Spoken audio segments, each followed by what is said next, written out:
मला माहीत नाही आजच्या व्हिडिओमध्ये तुमच्यासोबत जे काही शेअर करणार आहे आणि तुमच्यापैकी बऱ्याच जणी ज्या आहेत त्या माझ्यासोबत रिलेट करणार, म्हणजे काही ना काही वेगळ्या पद्धतीने तुम्ही नक्कीच रिलेट करणार मला माहिती आहे।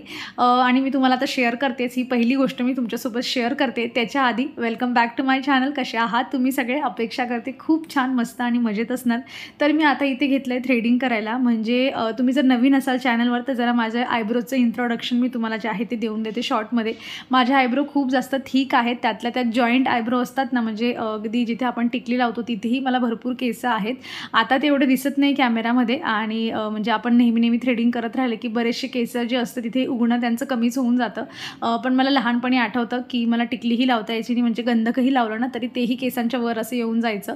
सो असे माझे आयब्रो होते आणि तरीही म्हणजे मी हे थ्रेडिंगचं काम आहे ना, हे मी मागच्या आठवड्यातच करून घ्यायला पाहिजे होतं, पण तरीही कंटाळा, आज करूया उद्या करूया, जाऊ दे तुला कुठे बाहेर जायचं आहे, आणि त्या हिशोबाने ते राहून जात होतं। शेवटी मी आज मनावर घेतलं, अरे म्हटलं नको, उद्या सॅटर्डे संडे आहे, येणाऱ्या वीकेंडमध्ये कुठे ना कुठे फिरायला जे आहे ते आपण बाहेर जाणार आहोत।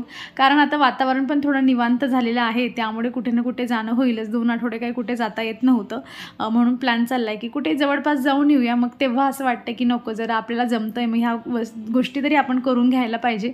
म्हणून मी इथे मनावर सकाळीच घेतलं आणि अंघोळ झाल्या इथे मी थ्रेडिंग करायला आलेली आहे। मी स्वतःच जे आहे थ्रेडिंग करून घेते, म्हणजे अप्पर लिप्स म्हणा, फोरहेड म्हणा, आयब्रोज, वॅक्सिंग हे सगळं मी घरीच करून घेते। स्वतःचे हेअर पण मी घरीच कट करते। अजून 1-2 व्हिडिओ गेल्यानंतर तुम्हाला हेअर कट पण मी लवकरच शेअर करेल। सो मी तुम्हाला आता खूप डिटेलमध्ये इथे सांगत नाही की कसं काय करतात म्हणून, मी मागे पण 1-2 व्हिडिओमध्ये तुमच्यासोबत शेअर केलेलं आहे की कसं काय करायचं असतं असं। सो आता काही मी डिटेलमध्ये शेअर करत नाही। सो मी इथे पटपट जे आहे थ्रेडिंग झाली होती माझी, अप्पर लिप्स पण मी काढून घेतलेले होते आणि आता मस्त मॉइश्चरायझर यूज करते। लास्ट एका व्हिडिओमध्ये तुमच्यासोबत मी ही इमोलिन मॉइश्चरायझरबद्दल बोलली होती आणि तेव्हा मी तुम्हाला सांगितलं होतं की हे ऑनलाईन मिळत नाही आहे, पण लकीली मी त्या व्हिडिओला पण टॅग केलं होतं, कारण फ्लिपकार्टवर हे अवेलेबल होतं। आणि मी ह्या व्हिडिओमध्ये पण सगळ्यात आधी जे आहे ना हे मॉइश्चरायझर टॅग करून देते। तुम्हाला घ्यायचं असेल तर तुम्ही घेऊ शकतात, अदरवाईज तुम्ही मेडिकलवर जाऊन पण जे आहे चेक करून घेऊ शकतात। खूपच छान मॉइश्चरायझर आहे। खूप तुमची ड्राय स्किन असेल ना तरीही तुम्ही याला लावू शकतात आणि मला असं वाटतं की ऑइली स्किनसाठी यूज करून घेऊ शकतात, कारण याच्यानंतर स्किन जी आहे ना ती ऑइली होत नाही। आणि त्याच्यानंतर मी इथे सनस्क्रीन वगैरे पण लावून घेते। सध्या फोकस करते की थोडं तरी मस्त असं स्किन केअर केली पाहिजे। जरी आपण उन्हात कुठे जात नाही ना तरीही आपल्याला सनस्क्रीनची गरज असते। जे काही प्रोडक्ट मी यूज करते मी मेक शुअर करून टॅग करून देत असते। सो तुम्ही टॅग प्रोडक्ट म्हणून डायरेक्ट जे आहे ते परचेस करून घेऊ शकतात। खाल्ल्यानंतर म्हटलं चला आता सकाळी म्हणजे तसं आमचं चहा थोडासा नाश्ता वगैरे झालेला आहे आणि जे सीड्सचे लाडू बनवले आहेत ना ते तर मी पियाला देतेच आठवणीने, पण आठवणीने मी पण जे आहे ना एक लाडू खाऊन घेते। कारण मी कितीही डाएट व्यवस्थित प्रॉपर घेतला, काहीही केलं बघा, तरी आमच्याकडे हार्ड वॉटर खूप जास्त आहे। केसांसाठी जास्तीत जास्त जे आहे ना चांगल्या गोष्टी खाणं खूप जास्त गरजेचं आहे। जेवढं बाहेरून लावणं गरजेचं आहे आमच्या इथल्या वाघोरीच्या वातावरणानुसार, तेवढं आतून म्हणजे खाणं पण खूप जास्त गरजेचं आहे। म्हणून मी आठवणीने एक लाडू जो आहे ते खात असते आणि आता तो लाडू खाता खाता रिकामं माझ्याने बसलं जाणार नाही, म्हणून इथे झाडांना बघायला आली होती की कोणाला काही पाण्याची वगैरे गरज आहे की नाही म्हणून।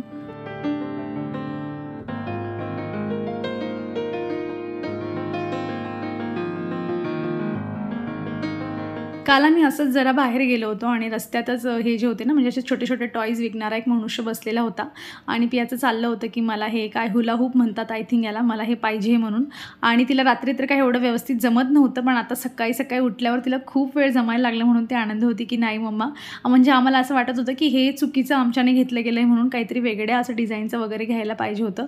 पण रात्री म्हणजे नाही जमत होतं तिला, पण आता जमतंय म्हणून ती जास्त आनंदी आहे। आणि हा जो तुम्ही काही पसारा बघताय हा तर पिया करतच असते टीव्ही युनिटवर, पण आज माझा पण थोडाफार पसारा होता, म्हटलं सकाळीच थोडं आवरून घेऊया। आणि म्हणजे माझं तरी असं होतं बघा की जेवढी कामं माझी स्वयंपाकाच्या आधी होतात ना तेवढी माझी त्याच्यानंतर होत नाही, कारण एकदाचा दुपारचा स्वयंपाकाला लागली की लगेच जेवायला बसावं लागतं आणि जेवण झाल्यानंतर मग व्हिडिओची एडिटिंगची कामं असतात आणि मग नाहीतरी मग जेवण झाल्यावर काही मोठी कामं आपल्याकडून होतच नाही। त्यामुळे जी काही कामं करायची आहेत ना ती सगळी सकाळी चटचट जो असतात ना ते सकाळीच होऊन जातात आणि म्हणजे माझं तरी असंच आहे। आणि अजून एक गोष्ट तुमच्यासोबत शेअर करते, हा फॅन तुम्ही बघा आधी,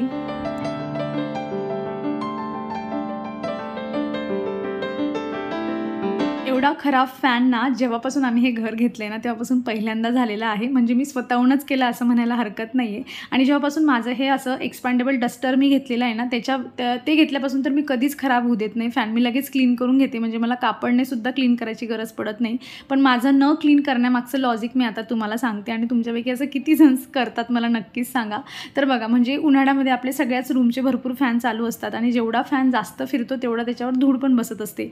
तर मला गेल्या 2 महिन्यापूर्वीच मला हे रिअलाईज झालं होतं की अरे आपला फॅन खूप जास्त खराब होतोय, आपण याला क्लीन करायचा का. पण तेव्हा माझं असं लॉजिक होतं की जाऊ दे आता पूर्ण जो आहे ना उन्हाळा आपण जाऊ देऊया आणि मग सगळ्या रूमचे फॅन जे आहेत ना आपण क्लीन करून घेऊ.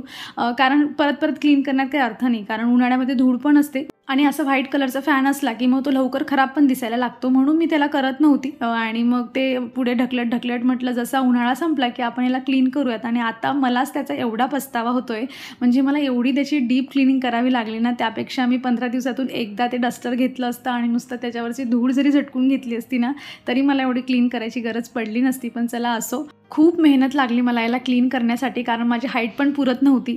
त्यामुळे मला जास्त जे आहे ना मला खूप दमली पण मी. त्यामुळे जेव्हाची कामं ही तेव्हाच केली पाहिजे, उगाच उद्यावर सोडली तर मग असे हाल होऊन जातात.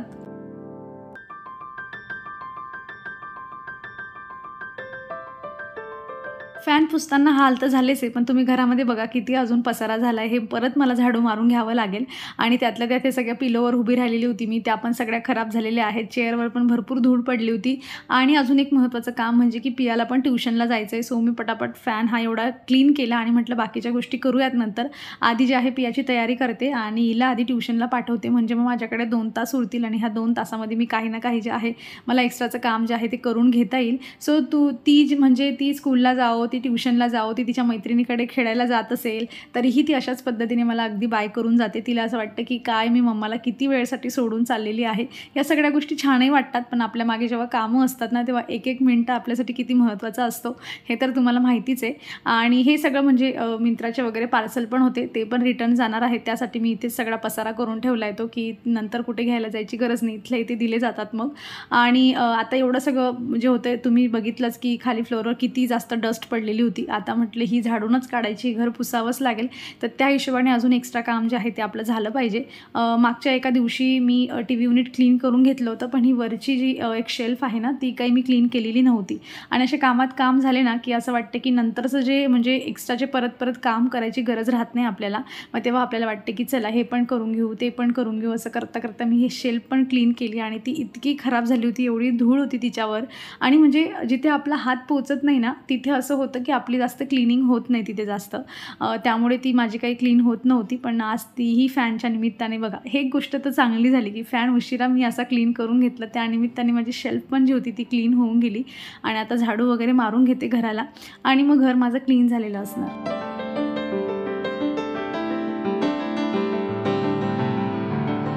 ही खिडकी क्लीन करण्याचा प्लॅन तर माझा अजिबात कुठेच नव्हता, पण ह्याच कापडाने मी फॅन क्लीन केला होता. तुम्ही बॅगमध्ये जाऊन चेक करून घेऊ शकता. आता तो कापड एवढा खराब झालेला होता, त्याला मला द्यायचा होता टाकून. आणि मला सवय पडली जेव्हा पण मला एखादा कापड असा म्हणजे पूर्ण क्लीन वगैरे झाल्यानंतर मला जर त्याला टाकून द्यायचं आहे तर मी त्याच्याने काय करते, सगळ्या खिडक्या ज्या असतात ना म्हणजे त्याच्यावर जो काळ्या कलरचा बघा दगड लावलेला असतो तो मी त्याच्याने क्लीन करून घेते. जिथे जिथे मला डस्ट दिसते ना अशी, जिथे आपण चांगला कापड लावून ती जागा क्लीन नाही करून घेऊ शकत, तिथली मी सगळी धूळ असं जो कापड फेकायचा आहे ना त्याच्याने क्लीन करून घेते. तितकं क्लीन करून पण माझं मन भरलं नाही, म्हणून ही किचनची खिडकी मी बाहेरून क्लीन करते, म्हणजे तो कापड पुरेपूर यूज झाला पाहिजे. आता मी तुमच्यासोबत आज बऱ्याच गोष्टी शेअर करते, याच्यातली कुठली ना कुठली तर तुम्ही नक्कीच रिलेट करणार. पण ना मला असं वाटतं की माझं ही कापडाच्या बाबतीमध्ये जी सवय आहे ना की तो आपल्याला टाकून द्यायचा आहे आणि आपण त्याच्या पुरेपूर यूज केला पाहिजे. याच्याने एक फायदा होतो की जनरली आपल्याने असं म्हणजे कुठेतरी घरात कानाकोपऱ्यामध्ये धूळ आहे जिथे आपलं नेहमी क्लिनिंग होत नाही, जसं मी तुम्हाला खिडकी सांगितली, खिडकी आपली एवढी नेहमी क्लिनिंग होत नाही त्याची, तर असं कापड टाकून द्यायच्या हिशोबाने म्हणजे ही जेव्हा आपल्याला सवय होऊन जाते ना तेव्हा काय होतं की ती जागा बरोबर काही दिवसानंतर बरोबर क्लीन व्हायला लागते. आणि ते क्लीन झालेल्याचे म्हणजे आपल्याला थकवा पण येत नाही. महत्त्वाचं म्हणजे असं वाटतं की अरे हे काही काम नाही आहे, हे आपण आवडीने करून घेतलं आहे, कारण त्या कापडाचा यूज जो होता तो आपल्याला पुरेपूर करून घ्यायचा होता. बघा तुम्हाला पटतंय का? शेवटी फायदा तुमचाच आहे. घर कुठला ना कुठला कोपरा क्लीन होतंय, अजून आपल्याला काय पाहिजे नाही का?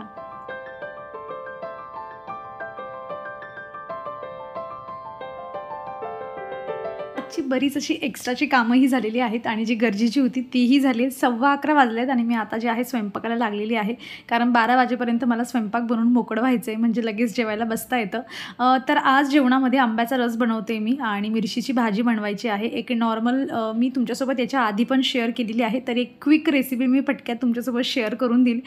कारण मिरच्या खूप छान आल्या होत्या आणि गेल्या व्हिडिओमध्ये तुम्ही बघितलं असेल की मी ज्या पीठ घालून मिरच्या बनवल्या होत्या त्या जरा जाडल्या होत्या, त्या पण जरा 2-4 पडलेल्या आहेत. म्हटलं मग आता हे असं 2-3 कॉम्बिनेशन जे आहे ते होऊन आजचं जेवण जे मस्त होऊन जाईल म्हणजे. आणि ही मिरचीची भाजी चपाती म्हणा किंवा मग तुम्ही तोंडी लावायला पण हिला जे आहेत ना ती घेऊ शकतात, खूप छान लागते. नॉर्मल मी इथे तेलामध्ये जे आहे ना कांदा लसूण वगैरे पहिले परतून घेते. कांदा थोडा आधी शिजून घेऊ द्यायचा अर्धा असा, आणि मग त्यानंतर अशा बारीक काप केलेल्या ज्या मिरच्या असतात त्यामध्ये टाकायच्या. मेकश्युअर करून अशा मिरच्या घ्या ज्या तिखट नसतील जास्त, कारण ही मिरचीचीच भाजी आहे म्हटल्यावर तुम्हाला याच्यामध्ये एक्स्ट्रा जास्त काही मसाले टाकायची गरज नाही आहे. आणि मिरची आपण टाकली ना त्याच्यानंतर थोडं मीठ टाकून द्यायचं, जेणेकरून त्याच्यामधलं थोडं जे तिखटपणा असतो तो निघून जातो आणि मग मिरचीची भाजी जास्त तिखट लागत नाही.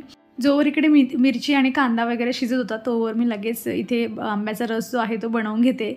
तसा मला केशर आंब्याचा रस एवढा जास्त आवडत नाही, किंवा बदामचा छान लागतो. आंब्याचा रस करून खायचा आहे म्हटल्यावर बदाम छान असतो, पण म्हटलं चला केशर घेतले होते तर केशरचा जो आहे तो रस करून घेऊयात. आणि रस करून झाल्यानंतर ना मी जरा बाल्कनीत गेली होती आणि मला अचानक आठवलं की अरे मी सकाळी सगळं माझी बाल्कनी बघितली पण तुम्हाला काही दाखवलं नाही. त्यातल्या त्यात मोगऱ्याला एवढे छान फुलं आलेले होते, तेही मी तुम्हाला दाखवलेले नव्हते. म्हटलं चला आता एक क्विक जे आहे ते छोटासा एक मोगऱ्याचा का टूर असेल ना तेवढा करून घेऊया. इतका छान सुगंध येतो ना, म्हणजे जवळ आल्यावर तर येतोच, पण आपण दूर पण असलो आणि हवा चालू असली ना की खूप मस्त असा सुगंध येत असतो.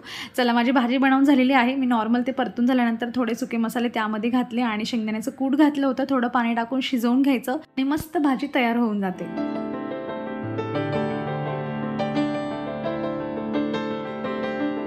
दुपारपासून सायंकाळपर्यंत माझं काहीच काम झालं नाही, म्हणजे मी अगदी मोबाईलमध्येच होती की हे एडिट करा ते एडिट करा, उद्या आपल्याला वेळ मिळणार नाही. आणि असं करता करता आता 4:30 झालेले आहेत.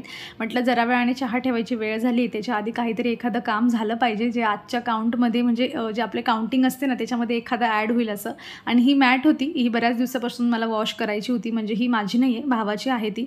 आणि त्याने जेव्हा आमच्याकडे सगळा सामान ठेवला तर तेव्हा मी तिला यूज करायला काढली होती की छान दिसते असं. ती माझ्या बेडरूममध्ये ठेवलेली ती बघा, जर तुम्ही मला बघत असाल तर चेस्ट ऑफ ड्रॉवरच्या समोर ठेवली होती. आणि काय व्हायचं की मी म्हणजे हॉल व्हिडिओ वगैरे करत असते, मग ते कपडे घालून दाखवले की त्यातली बारीक जी केस म्हणजे असे दोरे वगैरे असतात तर ते पडून त्याच्यावर पडायचे खाली त्याच्यावर, आणि मग आपण पाय ठेवला की मग त्यामध्ये ते सगळे असे गुंफले जात होते. म्हणून म्हटलं चला बसून हिला क्लीन करून घेऊया. आणि तेव्हाच त्याला दिली असती वॉश करून, पण तेव्हा पाऊस खूप चालला होता, मला माहिती होतं ही सुकणार नाही म्हणून मी ठेवून घेतली होती. म्हटलं मी वॉश करून ठेवेल, तू येशील तेव्हा हिला घेऊन जा, आणि तू येईलच उद्या परवामध्ये. म्हटलं मग आता उद्या वगैरे हिला वॉश करून ठेवूया. आणि आता थोडं ब्रशने त्याच्यामधली सगळी धूळ काढण्याचा प्रयत्न करते. तसं ब्रशने तर बरीच धूळ यामधून अशीच निघून गेली आहे, पण तरी एकदा वॉश केली की मस्त फ्रेश होऊन जाईल ती.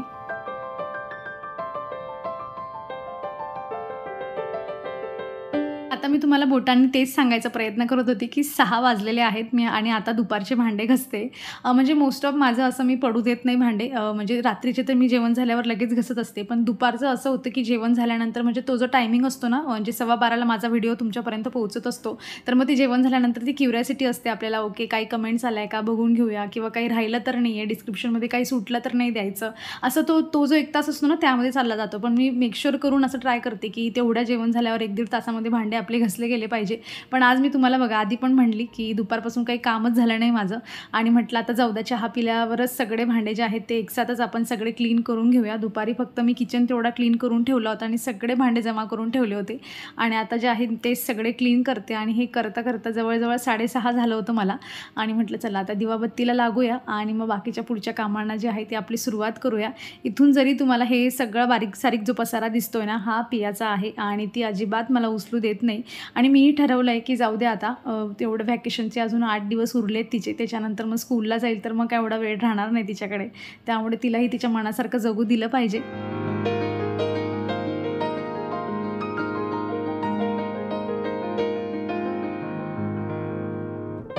सकाळी खूपच सुकं जेवण झालेलं होतं, त्यामुळे म्हटलं एनी हाऊ कंडिशन रात्री मस्त रस्स्यावाली भाजी झालीच पाहिजे. दोडकी होते आणि मस्त दोडकीची भाजी बनवली.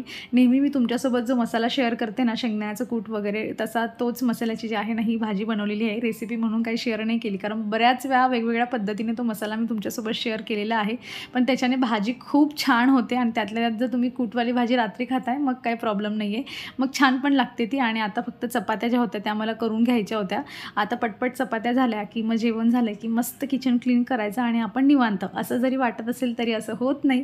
दुसऱ्या दिवसाचं टेन्शन मात्र आपल्याला लागून असतं, म्हणून कुठलं ना कुठलं काम आपण घेऊन येतो आणि करत बसतो. तुम्ही वेगळ्या पद्धतीने करत असाल, मी वेगळ्या पद्धतीने करते. माझे व्हिडिओचे असतात तर मी ते करत असेल तर तुम्ही काही ना काही दुसऱ्या गोष्टी करत असताल, मला याची खात्री आहेच. चला आता जेवण इथे याच्यानंतर होणार आहे आमचं. आणि हा एवढा पसारा तुम्ही बघताय, हा आता मला सगळं आवरून घ्यायचा आहे. तुम्हाला मी क्लीन केलेलं किचन दाखवेलच, ते तुम्ही बघा शेवटपर्यंत. पण मी आता माझा व्हिडिओ इथे संपवते. अपेक्षा करते तुम्हाला आवडलेला असेल. कसा वाटला व्हिडिओ मला कमेंटमधून नक्की सांगा. आवडला असेल तर लाईक करा. चॅनलवर तुम्ही नवीन असाल तर प्लीज चॅनलला सबस्क्राईब करा. आपण भेटूयात मग पुढच्या अशाच इंटरेस्टिंग व्हिडिओमध्ये. तोवर तुम्ही स्वतःची काळजी घ्या. So take care friends and bye.